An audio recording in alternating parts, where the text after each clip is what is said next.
Bueno, bos días, buenos días.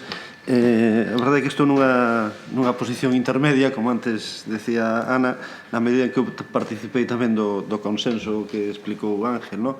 E, por tanto, moitas das cuestións que el decía, pois tamén as comparto, e algunhas non, que me pasa como a todos, no? Decir, en algunhas das cuestións non estaba tan de acordo, pero vou intentar, sin repetir demasiado, si aportar pois unha visión, digamos, un pouco máis desde aquí, no? para cumplir un pouco o espírito das xornadas. Pero non me vou apartar demasiado de algunhas das cuestións que se planteaban, porque, entre outras cousas, as comparto plenamente, no? Entón, bueno,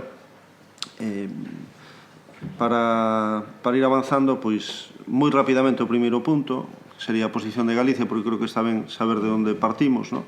Despois, cales son as ameazas do sistema, que son non tanto técnicas como de evolución política, e si algunhas reflexións de futuro en relación cos principais elementos que Ángel puxo sobre a mesa, pois dar unha opinión, no? Básicamente. Non cerrada, pero si unha opinión. Bueno, podemos partir de aquí, no? Moi rapidamente. Esta é unha estimación, digamos, a partir da liquidación do 2011. Hoxe teríamos unhas cifras lixeiramente diferentes, pero me interesa, sobre todo, centrar a idea sobre a autonomía tributaria das comunidades autónomas españolas, de algunhas, no? Vemos que está aí subrayado, pois, o primeiro punto, a autonomía tributaria. Eso incluye, digamos, a tributación propia das comunidades, pero tamén os impostos cedidos tradicionais e aqueles impostos compartidos nos que as comunidades autónomas teñen capacidade de decisión, basicamente o IRPF, no? Porque no IVA non hai capacidade de decisión e, por tanto, eso estaría nas participacións impositivas. Bueno, en media, nas comunidades de réximen común, pois ese conxunto de figuras tributarias diversas supoñen un 50% dos recursos. Por tanto, hai unha autonomía tributaria razonable, pero moi desigualmente repartida, no? En Madrid temos o 71%, en Extremadura pois estamos no 30%, no? E en Galicia pois un pouco por encima no 38%. O cal quere dicir dúas cousas, unha positiva e unha negativa, pois desde a perspectiva de Galicia. Quere dicir que si queremos aumentar a nosa recaudación, temos que facer un esforzo, digamos, en termos de tipos moi superior ao de Madrid, porque actuamos sobre unha parte menor dos nosos recursos, pero tamén quere dicir que estamos máis protegidos, no? Si nos vai mal, como dependemos máis do que ocorre no conxunto, pois temos máis estabilidade, no? E esa é outra parte.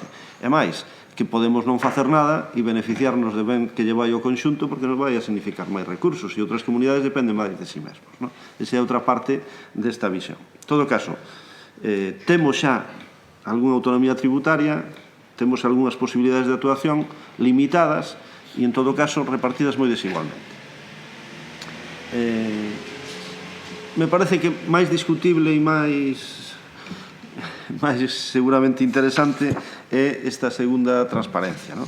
Que xa non ten que ver coa autonomía tributaria, senón máis coa situación en termos relativos da financiación das comunidades autónomas, no? A línea máis vertical, digamos, que está en marrón, nos indica a capacidade de financiación por habitante que ten cada comunidade autónoma a partir dos recursos tributarios que ten. Entón, é un índice sobre unha base 100, pero que nos indica, deixando fora Canarias, que ten un réximen especial, pois que está nos 70 e tantos en Extremadura, pero está por riba do 130 no caso de Madrid. É dicir, a capacidade tributaria está desigualmente distribuída e ten unha relación bastante razonable co nivel de renta por habitante pois de cada comunidade autónoma, como non podía ser de outra maneira, no? Aquelas que teñen máis recursos, pois normalmente teñen máis capacidade tamén para obter ingresos por habitante. E na outra línea, para simplificar moito, pois introducín nada máis os resultados por habitante axustado, é dicir, tendo xa en conta os elementos de corrección que ten o propio sistema, os resultados que nos dá, no? E sae o que decía antes Ángel, no? Sae que, por unha parte, hai unha corrección moi importante dos dos resultados, ¿no? Vemos, pois, por exemplo, Extremadura, ¿no? Que estaba en 70 e tantos, pois acaba estando ao final por encima de 110, ¿no? Por tanto, hai unha corrección importante e incluso hai unha sobrenivelación. Non é que Extremadura este no 100, sino que ademais está no 110. E xa tendo en conta que estamos falando nos resultados por habitante axustado. Pero, sin embargo, unha comunidade autónoma como Andalucía, que está en situación parecida de Extremadura, pois tamén ten unha mellora da súa posición, pero, sin embargo, está por debaixo de 100, ¿no? Entón, arbitrariedade, digamos, si isto un pouco non saber por que se producen estes resultados, cal é a lógica que está detrás do sistema, pois aparece aí. E, sin embargo, vemos comunidades autónomas, pois como La Rioja ou Cantabria, que xa estaban por riba da media, porque teñen unha financiación por habitante moi elevada, pero que os resultados do sistema os colocan nunha situación ainda de máis privilexio, son as que están mellor financiadas de todas ao final, e iso contrasta, en cambio, pois, con Baleares, Cataluña ou Madrid, que están basicamente pois, na media do sistema. Acaban en 100. ¿No? Bueno, por que se dan estes resultados? Podemos intentar explicarlo, sería un pouco longo, pero en todo caso, creo que o máis importante é saber que, ao final, os elementos de nivelación que existen no sistema, que funcionan, que son moi importantes, pois dan lugar a resultados que non poden ser explicados en termos comparativos, ¿no? Porque a Baleares se coloca en 100 e, en cambio, Cantabria está en 130. Pois, porque Valencia, que ten unha financiación por habitante inferior á media, pois non modifica a súa posición e, en cambio, Extremadura pois a modifica sustancialmente. Bueno,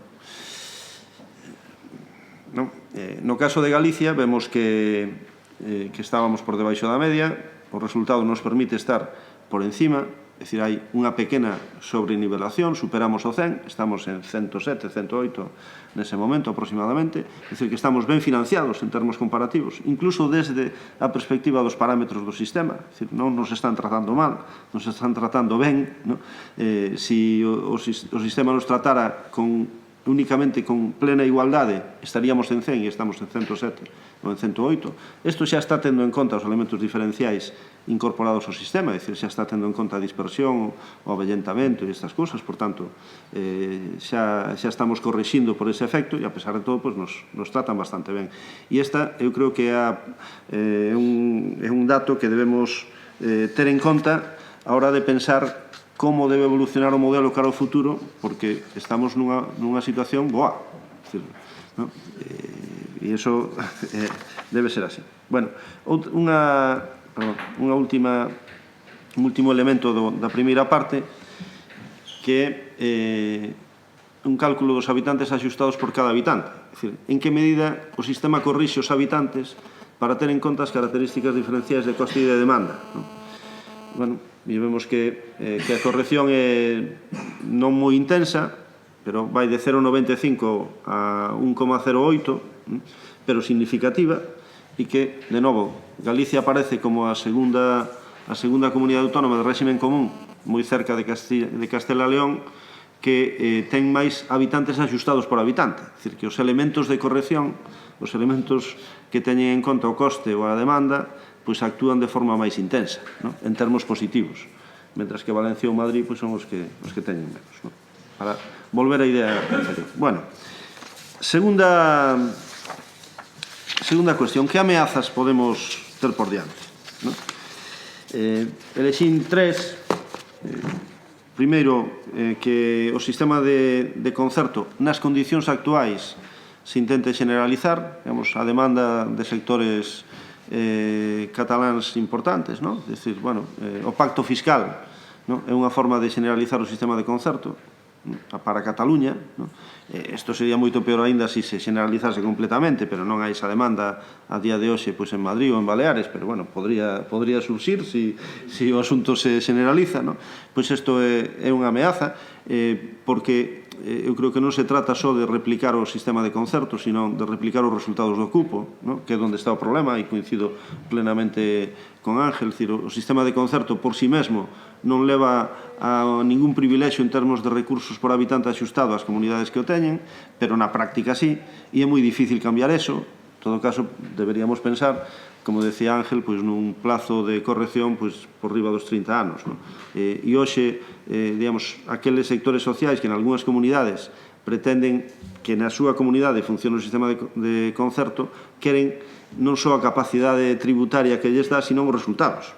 Entón, esa é a cuestión. Unha segunda ameaza, o sistema de 2009 prometía algunhas cousas que non cumpliu, entre elas a nivelación parcial.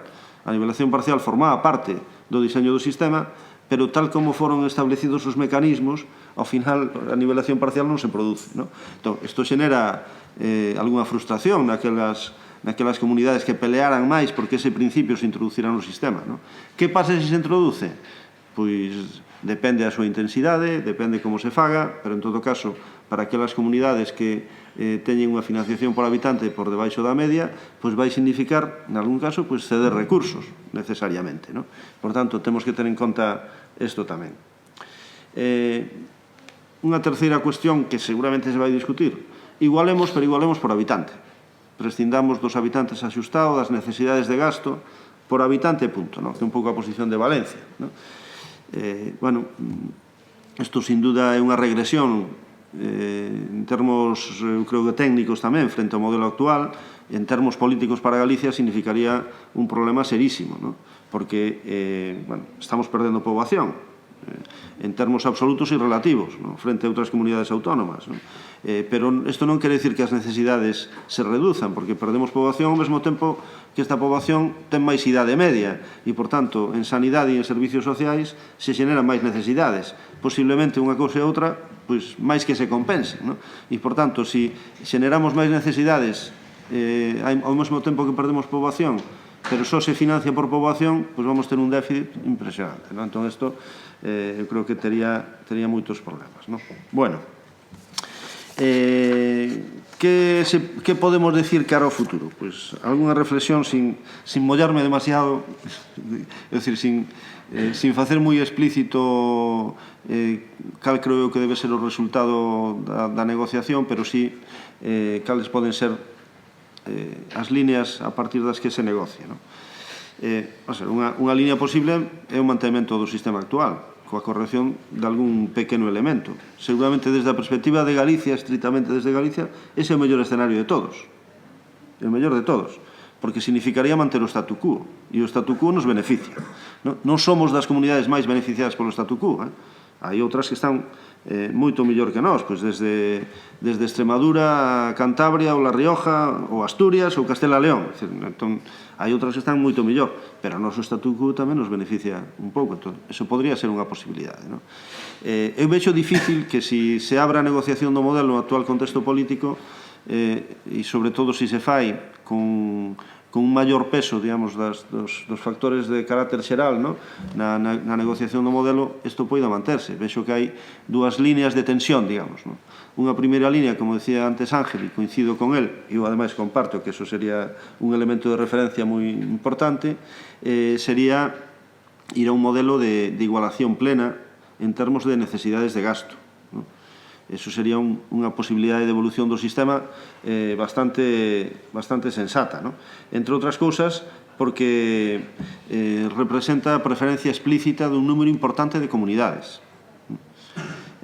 Permite, ademais, introducir un criterio que é dificilmente atacable. É dicir, estimamos as necesidades de cada comunidade e a partir de ella damos a todas igual. Por tanto, a competencia que existe xa hoxe entre comunidades vaise facer sobre bases moito máis neutrais. Non algunhas teñen máis financiación e, por tanto, poden facelo moito mellor e outras non, senón sobre bases máis neutrais. E despois ten a ventaxa, que antes indicaba Ana e tamén Ángel, de que, ao mesmo tempo, isto respeta o principio de non reordenación. É dicir, elimina a sobrenivelación, co cal pois algunhas das preocupacións que teñen comunidades como Cataluña, no sentido de decir, hai demasiada nivelación, isto permite reordenar, pois non se cumpliría. A igualdade plena non reordena. É unha cuestión de mínimos, pero é así. E, por tanto, eu creo que isto ten algunhas ventaxas. Estas serían as comunidades ganadoras e perdedoras. E vemos que perden moito algunhas comunidades pequenas e ganan pouco algunhas comunidades grandes. ¿no? Esta é así a lógica global, ¿no? E nas comunidades grandes, pois gana, pois, sobre todo Valencia e Andalucía. Claro, Cataluña pois gana moi pouquiño, porque xa está casi na media, digamos, e Madrid tamén, non? E seguramente isto pode variar algo ano a ano, porque unha das cuestións que do sistema actual é que presenta grandes variacións ano a ano dificilmente explicables a veces, e, por tanto, os datos anuais poden variar, pero, bueno, a visión de fondo pois sería esta, non?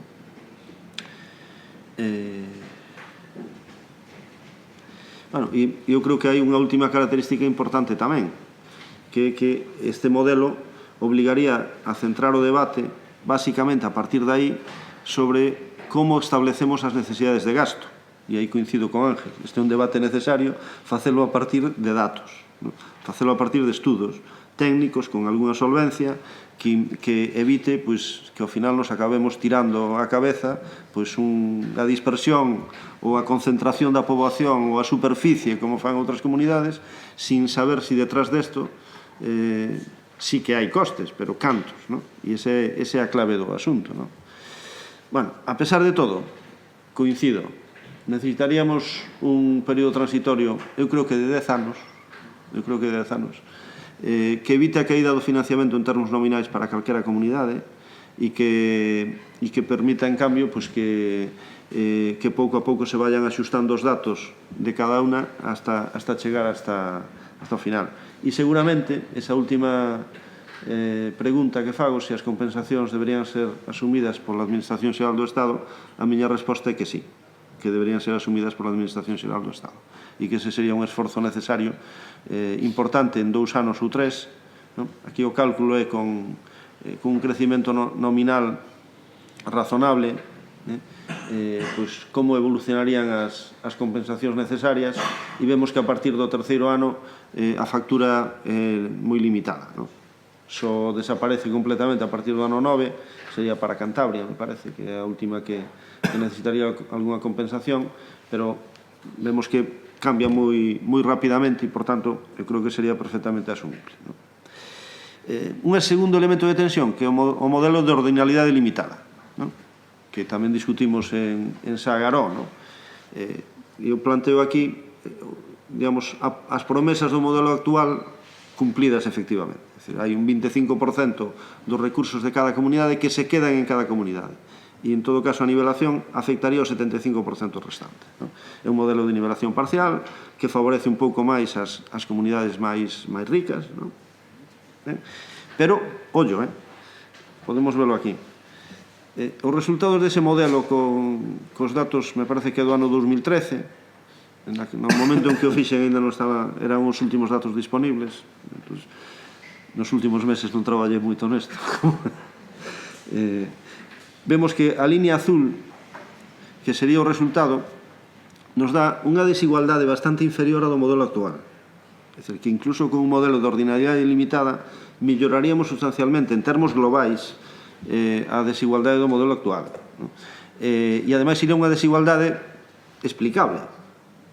As comunidades con máis recursos terían un pouco máis, pero non moito máis, estarían todas por debaixo do 110, se a media fose 100, e as comunidades con menos recursos, deixando fora Canarias, pois tamén estarían por encima do 93, é dicir, que tampouco sería unha enorme diferencia a partir da media, ¿no?